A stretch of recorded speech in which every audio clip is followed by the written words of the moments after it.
Hi, it's Jason, and today we're going to discuss why it just became much easier to buy a home.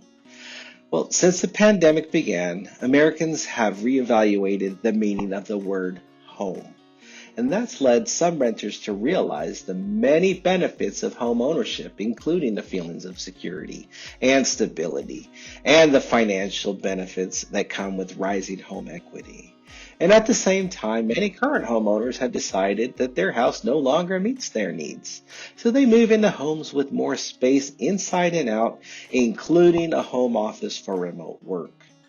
However, not every purchaser has been able to fulfill their desire for a new home.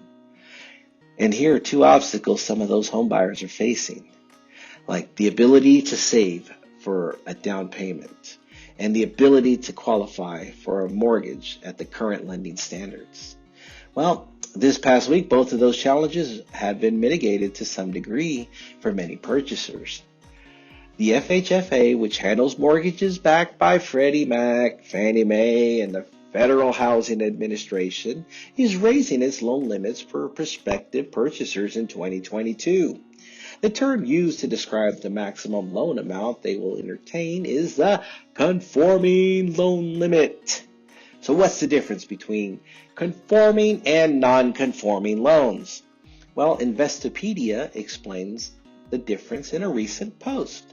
Conforming loans are the only loans that meet the requirements to be acquired by Fannie Mae and Freddie Mac, while jumbo loans, which exceed the conforming limit, are the most common type of non-conforming loan. So what difference does that make to me as a home buyer? Well, in a Forbes article earlier this year, it explains that the benefits of a conforming loan and why they exist. Since lenders cannot sell non-conforming loans to Fannie Mae or Freddie Mac to free up their cash, they're a bit riskier for the lender.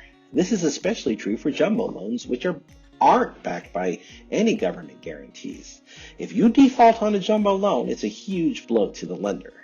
Thus, lenders generally charge higher interest rates to compensate, and they can even have more requirements. For example, lenders who give out jumbo loans often require that you make a down payment of at least 20% and show that you have at least 6 months worth of cash in reserve, if not more. So what happened last week? The FHFA has significantly increased the conforming loan limits for 2022. Sandra L. Thompson, FHFA Acting Director, she explained in a press release that compared to previous years, the 2022 conforming loan limits represent a significant increase due to historic house price appreciation over the last year. While 95% of the U.S. counties will be subject to the new baseline limit of $647,200, about 100 counties will be approaching approximately 1 million. This means that more homes now qualify for a conforming loan with lower down payment requirements and easier lending standards. The two challenges holding many buyers back over the last few years. The Federal Housing Administration also increases the conforming loan limits for 2022. That could also mean an easier path to home ownership for prospective buyers, as the Forbes article explains. FHA loans can be very beneficial if you don't have as much savings or your credit score could use some work.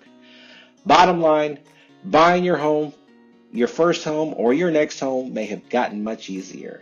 Less stringent qualifications and less expensive, possibly a lower mortgage rate. So let's connect to discuss these next changes that may impact you. Thank you and have a great day.